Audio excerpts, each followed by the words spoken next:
ഓം ഹരിശ്രീ ഗണപതയേ നമ.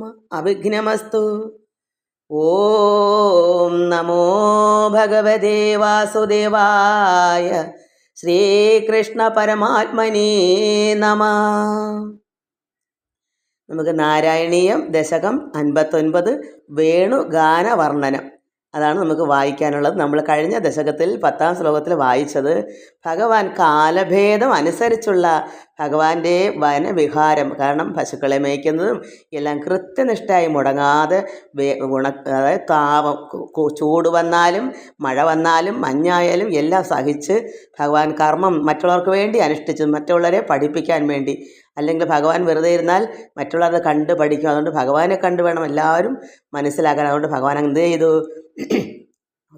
ഒരേ കൃത്യനിഷ്ഠയോടുകൂടി എല്ലായിടവും മഴക്കാലത്തും വേനൽക്കാലത്തും എല്ലാം കർമ്മം അനുഷ്ഠിച്ച് വന്നു. പിന്നെ ഭക്തന്മാർക്ക് ആപത്തുണ്ടാകാതെ നോക്കാനും അതിനിടയ്ക്കൂടെ അതും വേണം. ഭക്തന്മാർ ആശ്രയിച്ച് ഇരിക്കുമല്ലേ ഭക്തന്മാർ ഭഗവാനെ തന്നെ, കുട്ടികളെല്ലാം ഗോപന്മാർ.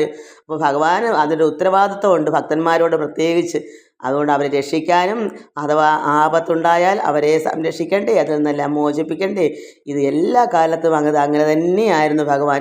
എപ്പോഴും ഭക്തന്മാരുടെ മേലൊരു കണ്ണുണ്ടായിരുന്നു, ദൃഷ്ടി അവരെ തന്നെ ഉണ്ട്. സ്നേഹവും ഭക്തിയുള്ള ഭക്തന്മാരോട് ഈശ്വരൻ കരുണാ ആർദ്രമായി തന്നെ പാലിക്കുന്ന ഭഗവാനാണ്. നമുക്കിനി വേണുഗാന വർണ്ണനം വായിക്കാം. ദശകം 59 വേണുഗാന വർണ്ണനം. ശ്ലോകം 1. തുത് വപുർനവകളായ കോമളം പ്രേമദോഹനം അശേഷമോഹനം ബ്രഹ്മതത്വപരചിന്മുദാത്മകം വീക്ഷ്യ സമ്മുമുഹുർ അന്വഹം സ്ത്രീയ. തുത് വപുർനവകളായ കോമളം പ്രേമദോഹനം അശേഷമോഹനം ബ്രഹ്മതത്വപരിചിന്മുദാത്മകം വീക്ഷ്യ സമ്മുമുഹുർ അന്വഹം സ്ത്രീയ. പുതിയ കായാമ്പ് പോലെ കോമളവും, ഭഗവാനിങ്ങനെ കുഞ്ഞ് വളർന്ന് വരുന്തോറും അത്രമാത്രം കോമളത്വം, കായാമ്പ് പോലെ കോമളവും അതിശയ പ്രേമത്തെ വളർത്തുന്നത്. അതായത് സാധാരണ പ്രേമമല്ല, അത്രമാത്രം അങ്ങ് സ്നേഹം വർദ്ധിക്കുന്നു, അതിശയമായിരിക്കുന്നു ആ പ്രേമം.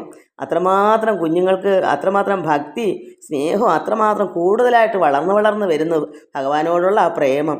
എന്നിട്ടോ എല്ലാവരെയും ഭഗവാൻ മോഹിപ്പിക്കുന്ന അത്രമാത്രം സ്നേഹം കൊണ്ടും ഭഗവാൻ ഇങ്ങോട്ട് അതുപോലെ നമുക്ക് അത്രത്തോളം പ്രേമം വർദ്ധിക്കുമ്പോൾ ഭഗവാൻ എല്ലാവരെയും മോഹിപ്പിക്കുന്നതും പരംതത്വവും യഥാർത്ഥ തത്വമാണ്. പരംതത്വവും സച്ചിദാനന്ദാത്മകവും സാക്ഷാൽ ബ്രഹ്മവുമായ ഭഗവാന്റെ തിരുവുടൽ, അങ്ങനെയുള്ള സച്ചിദാനന്ദാത്മകവും പരംതത്വമായ ഭഗവാന്റെ സാക്ഷാൽ ബ്രഹ്മവുമായ യഥാർത്ഥ പരമാത്മാവായ ആ ഭഗവാന്റെ തിരുവുടൽ. അപ്പോൾ ഭഗവാന് അരൂപിയാണെങ്കിലും ഇവിടെ നാരായണൻ പരമാത്മാവായ ആ പരമ്പൊരുൾ അവതരിച്ചപ്പോൾ ഭഗവാൻ ഉടലുണ്ടായി, തിരുവുടലുണ്ട്. അപ്പോൾ ഭഗവാന് ആ പരന്തത്വമായിരിക്കുന്ന ഭഗവാന്റെ സാക്ഷാൽ ബ്രഹ്മമായിരിക്കുന്ന അങ്ങയുടെ തിരുവുടൽ കൃഷ്ണ ഗുരുവായൂരപ്പ പതിവായി കണ്ട് ആ ഗോപസ്ത്രീകൾ അങ്ങയിൽ മോഹിച്ചവരായി കുട്ടി വളർന്നു വരുന്തോറും സ്നേഹം വർദ്ധിച്ച് ഈ ഗോപസ്ത്രീകൾ അത്രമാത്രം ആനന്ദത്തിൽ ആറാടുന്ന കണ്ണനെ ഒരു നേരം പോലും അവർക്ക് കാണാതിരിക്കാൻ പറ്റാത്തൊരവസ്ഥയാണ്. അതുകൊണ്ട് ഭഗവാനെ അങ്ങയുടെ തിരുവുടൽ ഗുരുവായൂരപ്പ പതിവായി കണ്ട് ആ ഗോപസ്ത്രീകൾ അങ്ങയിൽ മോഹിച്ചവരായി അത്രമാത്രം ഭഗവാനേ എന്നുള്ള ഒരു മോഹം മാത്രമായി കഴിയുന്നു ഗോപസ്ത്രീകൾ. അങ്ങനെ അടുത്ത നമുക്ക് ശ്ലോകം വായിക്കാം. ശ്ലോകം 2. മന്മഥോന്മഥിത മാനസാ ക്രമാൽ ത്വത് വിലോകനരഥാസ്തതസ്തത ഗോപികാസ്തവ ന സേഹിരേ ഹരേ കാനനോപഗതിം അപ്യഹർമുഖേ. മന്മഥോന്മഥിത മാനസാ ക്രമാൽ ത്വത് വിലോകനരഥാസ്തതസ്തത ഗോപികാസ്തവ ന സേഹിരേ ഹരേ കാനനോപഗതിം അപ്യഹർമുഖേ. മന്മഥോന്മഥിത മാനസാ ക്രമാൽ ത്വത് വിലോകനരഥാസ്തതസ്തത ഗോപികാസ്തവ ന സേഹിരേ ഹരേ കാനനോപഗതിം അപ്യഹർമുഖേ. ഇവിടെ ഹരേ കൃഷ്ണ ഗുരുവായൂരപ്പ ഭഗവാനോട് പറയുവാണ് ഭട്ടതിരിപ്പാട്. കാമവിവശരായ ഗോപസ്ത്രീകൾ. കാരണം ഇവിടെ ഗോപസ്ത്രീകൾ സാധാരണ മനുഷ്യക്കുട്ടികളാണ്, അവതാരങ്ങളൊന്നും അല്ല. അതുകൊണ്ട് അവർക്കുള്ള മനസ്സിൽ സ്നേഹം വർദ്ധിച്ചൊരു മോഹത്തിലേക്ക് പോകുന്ന എങ്ങനെയാണ്, അവർ അല്ലാത്തൊരു ചിന്തയിലേക്ക് വഴി തിരിച്ചു വിടും. ഭഗവാനാണെങ്കിലോ ആ ലെവലല്ലല്ലോ, അത് കുട്ടികൾക്ക് അറിയത്തില്ലല്ലോ. ഭഗവാൻ ഇങ്ങനെ സ്നേഹപൂർവ്വം എല്ലാവരെയും ലാളിച്ചും അവരോടൊപ്പം നടക്കുന്ന കുട്ടികളെല്ലാം ഗോപസ്ത്രീകളെല്ലാം എന്ത് ചിന്തിക്കുന്നു, എനിക്ക് വേണം കൃഷ്ണനെ, എനിക്ക് കാണണം, കാണാതിരിക്കാൻ പറ്റത്തില്ല എന്നൊരു മോഹം അവർക്ക് ഉണ്ടാകുന്നു. അതുകൊണ്ട് ഗുരുവായൂരപ്പ, ഈ കാമവിവശരായ ഗോപസ്ത്രീകൾ പിന്നെയും പിന്നെയും ഭഗവാനെ കാണാനുള്ള മോഹം വർദ്ധിക്കുകയാൽ, കാരണം അവർക്ക് ഈ കുട്ടി വളരും തോറും അവരുടെ ചിന്തകൾ വേറെ രീതിയിൽ വളർന്നു വരുന്ന ഈ ഗോപസ്ത്രീകൾക്ക്. അതുകൊണ്ട് പിന്നെയും പിന്നെയും ഭഗവാനുള്ള വനത്തിലേക്ക് പശുക്കളെയും കൊണ്ട് പോകും. അപ്പോൾ ഗോപസ്ത്രീകളെല്ലാം ഭഗവാൻ പോകുന്ന കണ്ടും കൊണ്ട്, അയ്യോ പൊക്കളഞ്ഞല്ലോ വനത്തിലേക്ക്, അവർക്ക് വീണ്ടും വീണ്ടും കാണണം. പിന്നെ തിരിച്ചു വരുവോളം അവരിങ്ങനെ ദുഃഖിച്ചിരിക്കുക കണ്ണനെ കാണാതെ. അതുകൊണ്ട് പിന്നെയും പിന്നെയും ഭഗവാനെ കാണാനുള്ളൊരു മോഹം വർദ്ധിച്ചു വന്നു. അതായത് കാലത്തെ നിന്തിരുവഴിയുടെ വനഗമനം കൂടി പൊറുക്കാൻ വയ്യാത്ത നിലയിലായി. കാരണം കൃഷ്ണൻ വളരുന്തോറും വനത്തിൽ തന്നെയാണല്ലോ പകൽ മൊത്തം, പോകുന്ന വഴിക്കൊക്കെയാണ് പിന്നെ ഇവർക്ക് കാണാൻ പറ്റുക. അപ്പോൾ ഇവരുടെ മോഹം വർദ്ധിച്ചും വരുന്ന് കാണാനൊട്ട് സാധിക്കുന്നതുമില്ല. അതിന് ഇവർ കാലത്തെ, അതായത് ഇങ്ങനെ ഉള്ള സമയങ്ങളിലെല്ലാം എന്ത് വരുന്നു, അത്രമാത്രം പൊറുക്കാൻ വയ്യാത്ത ഒരു നിലയിലായി കഴിഞ്ഞുകൊണ്ട് വരുന്നു ഈ ഗോപസ്ത്രീകളൊക്കെ. അത്രമാത്രം ഭഗവാനോട് സ്നേഹമാകുന്ന പ്രേമമാകുന്ന ഒരു ഭക്തിയുണ്ട് ഈ സാധാരണ മനുഷ്യരെ പോലെ.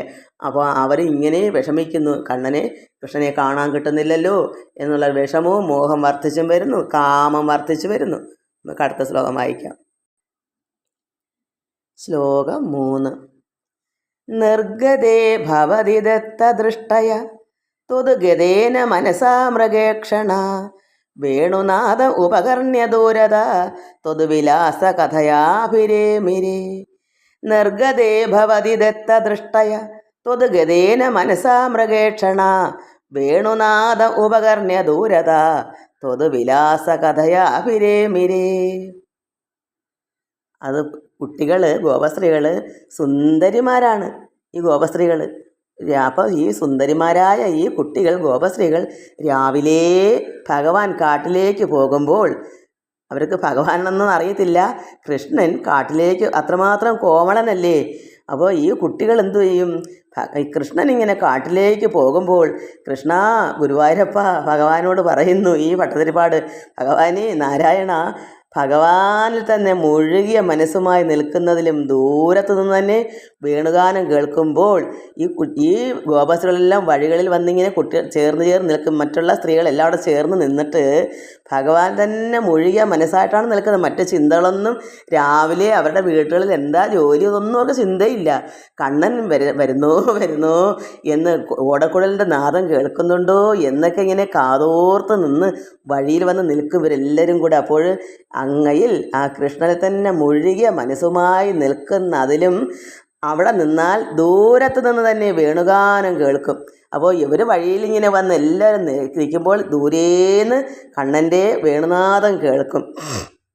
അങ്ങനെ വേണുഗാനം കേൾക്കുമ്പോൾ കണ്ണൻ വരുന്നതായി അറിഞ്ഞ് അപ്പോൾ വരുന്നല്ലോ. എന്നിട്ട് ഭഗവാനെ പറ്റി ഇങ്ങനെ എന്തൊക്കെയാണ് അവർ പറഞ്ഞുകൊണ്ട് നിൽക്കുന്നത്, വേറൊന്നും അവർക്ക് പറയാനില്ല. നമ്മൾ അങ്ങനെയാണോ?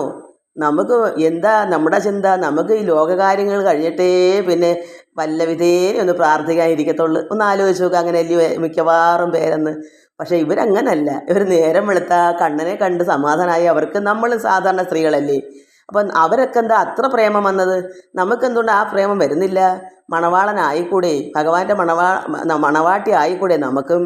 അപ്പോൾ ഭഗവാനോട് അവർക്ക് അത്രമാത്രമുള്ള ഒരല്പ അറിവുകേടുണ്ടെന്നേ ഉള്ളൂ. ഇങ്ങനെ ഇത് ഈശ്വരനാണെന്നുള്ള ചിന്ത അവർക്ക് അറിയത്തില്ല, അതിനുള്ള പരുവായില്ല. അത് ഭഗവാൻ തന്നെ അത് വരുത്തുമല്ലോ. അത് എന്തായാലും അങ്ങനെ ഇവരിങ്ങനെ ഭഗവാനെ കാണാനുള്ള കൊതി കൊണ്ട് നോക്കി നിൽക്കുമ്പോൾ ദൂരേന്ന് ഭഗവാന്റെ ഓടക്കുഴൽ വായന കേൾക്കും. കണ്ണൻ വരുന്നു. അങ്ങനെ കാണാനുള്ള കൊതി കൊണ്ട് നോക്കി നിന്ന് കൃഷ്ണൻ്റെ ലീലകളെക്കുറിച്ച് പറഞ്ഞ് രസിക്കുകയും പതിവായി.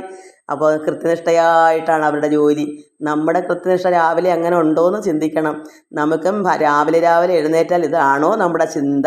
നമുക്ക് ഭഗവാനുള്ള ഒരു പ്രേമമുണ്ടോ? എത്രമാത്രം സ്നേഹമുണ്ടോ, ഭക്തി ഉണ്ടോ? നമ്മളൊന്ന് വിലയിരുത്തണം. നമുക്കങ്ങനെ ഉണ്ടെങ്കിൽ കൊള്ളാം, ഇല്ലെങ്കിൽ നമുക്ക് എന്ത് വരും? ഭഗവാന്റെ സ്നേഹമില്ല എന്നല്ലേ അർത്ഥം. എത്രത്തോളം സ്നേഹമുണ്ടെങ്കിൽ, ഭക്തി ഉണ്ടെങ്കിൽ നമുക്ക് രാവിലെ എഴുന്നേറ്റ് ഈശ്വരാരാധനയിൽ മുഴുകണ്ടേ? അത് കഴിഞ്ഞിട്ടല്ലേ മേൽക്കാര്യമുള്ളൂ. അത് നമ്മൾ ചിന്തിക്കുന്നുണ്ടോ? ഇത് എന്തിനാണ് നമുക്ക് പാഠം തരുന്നത്? ഈ കുട്ടികളെ പോലെ അവർ കാതോർത്ത് നിൽക്കും. ഭഗവാന്റെ വേണുനാഥം കേൾക്കുന്നുണ്ടോ? അവർ രാവിലെ തന്നെ കണ്ണൻ വരുന്ന സമയം നോക്കി അതിന് മുന്നേയായി വഴികളിലെല്ലാം നിന്ന് ഭഗവാനെ വർണ്ണിക്കുക ചെയ്യുക. നമ്മളിങ്ങനെ വർണ്ണിക്കുന്നുണ്ടോ? ഭഗവാന്റെ കഥകൾ പറഞ്ഞ് രസിക്കുന്നുണ്ടോ? പുകഴ്ത്തുന്നുണ്ടോ? ഇത് അവർ ചെയ്യുന്ന പാഠം നമുക്കും അതാവണം. അതാണ് ഇതിൽ പറയുന്നത്. എല്ലാവർക്കും നമസ്കാരം. ഓം ലോകാ സമസ്ത സുഖിനോ ഭവന്തു. സർവത്ര ഗോവിന്ദ നാമ സങ്കീർത്തനം. ഗോവിന്ദ ഗോവിന്ദ.